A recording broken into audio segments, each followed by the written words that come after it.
This happened in the fall of 2017. My sister Gigi was in high school. My parents took a trip out of the country, so I was in charge of my sister. I temporarily lived at my parents' house at the time, so I took her to school and back, picked her up when she was at her friend's and boyfriend's house, and picked her up after her church meetings. I was told she started going to regular church on Sundays with her boyfriend and his family, which I'm happy that she's into. We grew up Catholic, but I don't often go to church after we moved to the US. But also, she was going to another church at nights with one of her friends. I grew up with Sunday Mass and that's it. So the thought of spending extra free time going back to church was weird. But if she wanted to grow up a little extra religious, who am I to stop her? Monday, she went to school and hung out with her boyfriend. I picked her up from her boyfriend's house, no big deal. On Tuesday, she went to night church after school with her friend. I was told that she would get a ride home from her friend's mom. She was supposed to be home at 9, came in a little late around 9:40, and I asked why, and she said that they are preparing for a retreat that Saturday. It seemed like an alright excuse, and I trust her, so it's no big deal. Wednesday and Thursday, it was mostly normal. One day, she went home after school and we hung out. Another day, she was hanging out with friends. On one of those days, she was hanging out with her boyfriend and some friends, and she asked me if she could go to church. This would be the second time going to night church in the week. I remember thinking to myself, when I was in high school, hanging out with friends did not cross with spending free time at church. They ended up not going, which relieved me a bit. At this point, I was getting weird vibes from the night church. Friday, which was the day before the retreat, her plans were to go to night church after school and come home around 9 p.m. My plans were to hang out at my friend's house and be home by 9 too. I'm driving back home a little late and text her not to worry her. I got no reply. Waited a bit and text her again. No reply. Called her and couldn't get an answer. At this point, I was hoping she was already home and for some reason went to bed early. Nope, the house was empty. I kept calling and texting, panicking. Around 10:45, almost 2 hours after she was supposed to be home, she calls me. She says that they are still in church preparing for the retreat, that she wasn't allowed to have her cell phone on her. I'm normally the cool older brother, but I lost it a bit. Not towards her, but I just got to the point where I said, I'm coming to get you. Text me the address. I don't care what you're doing. I'm coming to get you. I got a text with the address and drove to get her. I was a bit calm now that I heard her voice, but I was pissed at the place. Once I get there, some lady was outside waiting for me. The lady said, "Sorry for the trouble. We're preparing for tomorrow. That's why Gigi's still here." I told her, "That's fine, but I'm in charge of Gigi for the week, and our parents wanted Gigi home by 9 every day, so go get her, please." The lady said, "Well, Gigi can't come out now. The sermon, or whatever she said, is not over yet." At this point, I lost whatever patience I had left. "You bring her out right now. I'm calling the cops for kidnapping. I'm her legal guardian and she's under 18. I don't know the law that well, but that's what I said." This sparked a light under her feet. The lady started walking inside and invited me inside. The lady said, "Do you want to come in? You're welcome to." I said, "Just go get my sister out of there." The lady walks inside and a moment later, my sister and the lady come out.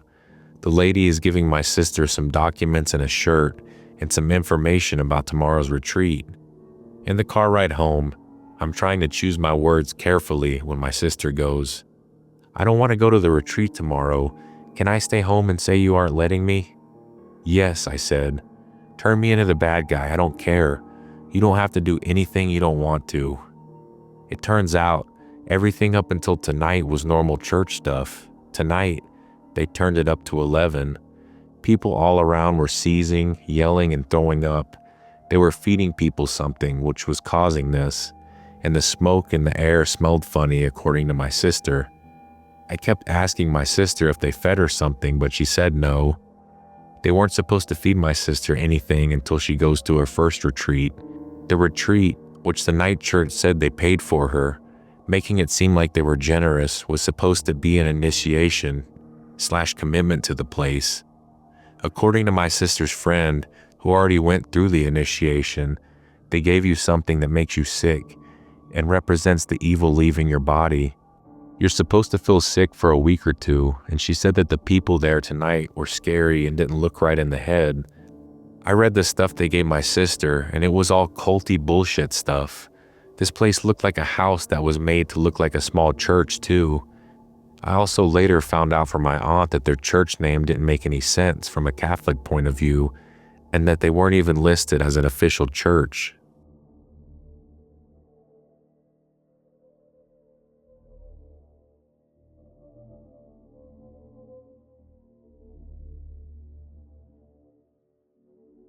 Before my friends and I were separated, one passed away, the other moved away. We used to ride around doing all the haunted legend places within reasonable driving distance. Sometimes we'd drive a few hours, but most of them weren't scary, other than the adrenaline-filled hype up. Did you hear that? Did you see that? That would cause us to get spooked. This one was different, way different. We were just out of high school, probably 20 at most. We were all looking for an actual scary place to visit. A lot of the people we knew we were into these kinds of things, so we'd always get tips on where to go. There was the original 3 of us that day, and another friend that wanted to tag along. After a little drive to our destination, about 45 minutes, we stopped at a Wawa to get gas and grab a few snacks. Like I stated earlier, we were all about 20 at the time, so we were all hyped up because we knew spooky time was getting close. We'd always pick on that other friend that tagged along. Nothing too harsh, just you're scared. So I believe it was me that said something along those lines that was overheard by a few people. I got the attention of a few people in the Wawa, including these 2 creepy older guys who seemed like they didn't fit in. Their clothes were all beat up and dirty, and they just didn't seem right for that area. It was probably around 8 p.m. on a Saturday night. "What's the little one scared of?" asked one of the guys. I say little because the 3 of us were all abnormally tall. He was the shortest between us, and he was normal height, probably around 5'9". We replied and explained how we got a tip to go to this road because it was haunted. They replied it wasn't that scary, and if we wanted a real scare, that we should go to this random road. I forgot what it was called exactly, but apparently there's this random memorial statue for a plane crash in the middle of the woods that crazy things are supposed to happen at. We grabbed our stuff and didn't think anything of it. As soon as we left, the group started talking and decided to go with the other road that those guys hyped up. I know, a typical horror movie, what not to do. So we'd get to the entrance of the road, and it already didn't disappoint. Woods on both sides, not one damn street light in sight. And I remember there was like a detention center off to the right, in the middle of nowhere. So the spooks had already begun the second we hit the entrance. We decided to drive down the road and search for the statue. We noticed that there were trees cut down on the side of the road and laying parallel to the shoulder of the road. We finally find the statue. About 5 minutes go by of silence, and we decided to enhance the scare factor by shutting the lights off. About a minute goes by, and we see a shadow figure pop out from the statue. We all freak out as it starts walking towards us, but it was making movements that no human would normally be capable of. It was dark out, but this thing was black. It was darker than the woodsy sky, so we could make out some of it. This thing was huge, like I said earlier. We were all extremely large compared to the average guy, but this thing would have dwarfed any of us. We decided to peel out of there and continue down the road, figuring it would lead us out of there, but boy were we wrong. About 3 minutes go by, and we hit a dead end, which in this case was an open spot in the woods with sand everywhere. The cutout was massive, but surrounded by woods. There was different cutouts and ways to go from there, and I'm pretty sure the road continued after this cutout, but we were pretty deep in the woods at this point. So we decided to turn around there and obviously leave. After we turned around, we just stopped to take in the eerie feeling. The other 3 guys were talking about the shadow we saw earlier, while I happened to catch something out of the corner of my eye. About 40 feet away from me, I see what appeared to be a white face and then another and another, all surrounding the car. The other guys didn't see them, and I rarely ever get scared, but seeing me in panic, they knew something was up. My panic caused them to panic. We were all panicking at this point. We then floor it far away from the sand turnaround. We get about a half-mile down the road, somewhat near the statue, and pull over to gather our composure to get out of there. When we stopped, I swear I heard the typical ooh ghost noise. This was turning into a movie I wish I never was a part of. So we are all really scared now. After finding the way we came, we started heading back out. Remember those trees I talked about earlier? They were now laying in the middle of the road, blocking us in. As all we see were the white faces that we saw earlier. Thank God one of my friends, who was the driver, was good at driving and valued safety over his car. We drove over the edge of the woods, what felt like we were defying gravity, to speed our way out of there. The car was literally sideways on the edge of the woods. I mean, I could literally stick a single finger out the window and touch the trees. We all made it home safely that night, and after doing research, we found out that that spot was notorious in the area for crazy things happening, such as body dumps and murders. Because of the shadow and the ghost noise we heard, my head, heart, and guts tell me that that place was actually haunted. As I stated previously, this place is famous for dumping bodies along with the plane crash 100 years ago, so there's bound to be some spirits there. I think where we were that night was actually haunted. We just happened to be there on a night where there was more things going on. I can't help but think that that evil-looking shadow from the statue was actually an angel in disguise, trying to scare us away from the doom that was upon us. I can't say for certain, but I'm 99% sure we survived one of their setups that night. But what I am 100% sure of is that I'll never go back there again.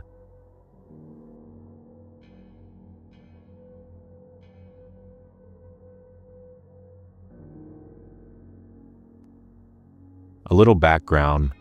I am 22, and the people in this story are somewhere in their late 20s, early 30s.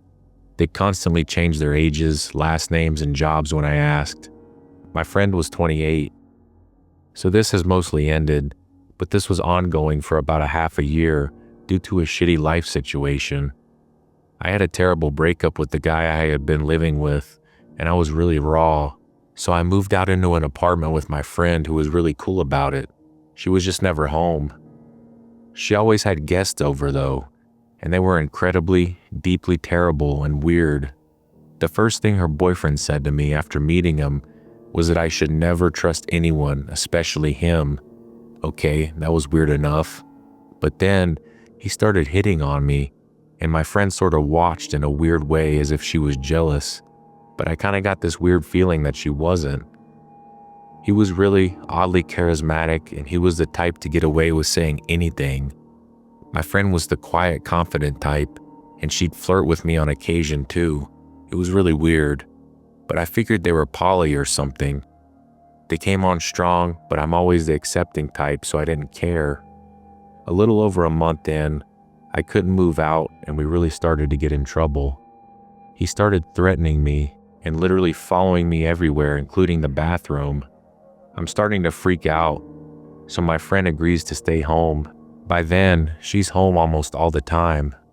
My friend then kind of fake rants about him to me, and she invites a completely new friend I have never met to help us. They do this weird thing where they comfort me in front of him. He just sits there in the corner as they hug me and tell me how awful he is and how great I am. I keep asking them to make him leave, and they keep giving me excuses that seem really off. I also didn't have a job, and I wasn't on the lease, yet the boyfriend and her friend were, but they didn't live there. Something I hated was that they were always charmingly dishonest. They seemed like they were rarely busy, and if I asked for personal details, they kept changing the story. Her boyfriend said he was a doctor, a judge, a cop, an actor, a lawyer at some point. My friend's friend seemed like more of his friend, and they'd always be his coworker or assistant or occasionally boss when they changed the story. My friend had a rich family to rely on, so I'm pretty sure she quit her regular job, but she's often making up a story about their jobs too. When they leave, they never say where, and they're always keeping their phones hidden. By 3 months, the boyfriend and her friend are there every day. My friend is there sometimes, but she just makes it seem like I've offended her badly. I'm still unable to find work then, so I feel pretty bad. Still, her boyfriend and her friend were constantly asking me questions, having me explain everything and being oddly rude, but in very sweet ways. I'm sorry to say that I fell for a lot of it. They even decided to give me 2 nicknames, Beautiful and Gullible. They tell really weird, pointless lies. They were with me 24/7, all day, every day. And if I looked at my phone, they did too. They're still really nice and telling me how great I am. And they all even tell me that they love me at some point. They started saying that they were angels. Everyone tried to be romantic with me, and everyone started to feel yet like authority figures. They're all really great talkers, not to mention older than me. 4 months in, I've gotten used to the lack of privacy and boundaries. I kept saying it's temporary. My friend and her friends keep switching from nice to really terrible. At this point, they literally are sleeping in the same room as me. I wake up to them having sex occasionally. They even start waking me up randomly multiple times a night to do random tasks. My friend's boyfriend starts talking about how they're really not together anymore and about how I'm so great for him. It's not long before he's telling me how I'm the one and everything, and unfortunately, he's really easy to fall for. He was the only one I was ever alone with the whole time. I wasn't ever even alone with my friend. Even worse, I'm really strangely good at meshing with other people, so I really fit everyone really nicely. And when her boyfriend was great, he was really great, and we'd align really nicely. Because of this, I think he started to really believe his bullshit. 5 months in, and all hell breaks loose. They stopped calling me by my name entirely and only call me Gullible. Her boyfriend became really erratic after the first time I rejected him. They started creating planned drama to ambush me with. I'd even overhear them coming up with literal plans for the next day if I pretended to sleep. They were all really good at talking in weird loops and weird phrases. A few of them were demons and you're a demon. We're terrible people. Be gullible. We're beautiful and I have trust issues. They constantly ask me weird questions, asking me, "Who are you? And are you keeping secrets?" Over and over until I'd answer. They'd started recording me and trying to convince me to embarrass myself in any way. They wouldn't let me leave and I was exhausted all the time. They tried to convince me I was jealous of everyone and that I was a homewrecker, even that I was someone else entirely, that I hated all minorities of any kind, and that I was a prostitute.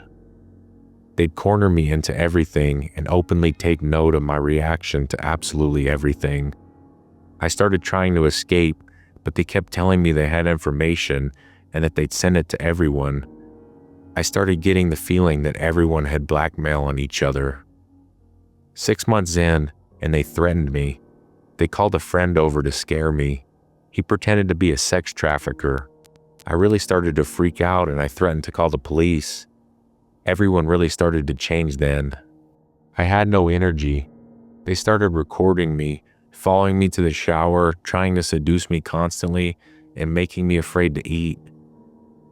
And even trying to convince me that they had evidence against me, and threatening me if I told anyone anything. Their random drama got incredibly elaborate. They'd invite friends over to trick me and humiliate me over anything. I'd never even know anybody's name. Strangers would watch me sleep. They'd attempt to convince me of absolutely anything, and they'd coordinate attacks to get a specific reaction. There were at least 8 people involved. A few times, they figured out how to get me into fits of rage where I'd threaten them and have a full freak out. They record them and kept asking if I wished for retribution. If I hurt or embarrassed them in any way, they'd say that that must be their atonement. They'd repeat my secrets back to me, and by then, I'd given in to a few regrettable demands and they reminded me of them. They kept suggesting that they created me in some way and that I was in their dream or I was a character in their plot. When I reached my breaking point, they'd get terrifyingly sweet. They pretended that they were helping me get repressed emotions out or giving me some sort of therapy. I even believed it out of exhaustion. Her boyfriend, who seemed to be the leader most of the time, although they seemingly switched power dynamics constantly, started telling me I was finally becoming beautiful, because the second I rejected his advances, the abuse started full force. They kept asking me if I wanted retribution. It was like they had unlimited time and energy, and I was always exhausted and in pain. I started noticing that their weird code words were actually working. I'd get an emotion or a desire from them that I think was just too much. One night, I just snapped and couldn't think. I just couldn't care. Nothing mattered, and I just walked out with less than shoes. I walked shoeless to my ex's parents' house, and thankfully he came to pick me up that night. So for the time being, I live with my ex again. It's been less than a month, and oddly, I just can't stop laughing about the whole thing. It really isn't funny to me, but I can't have a normal reaction to it.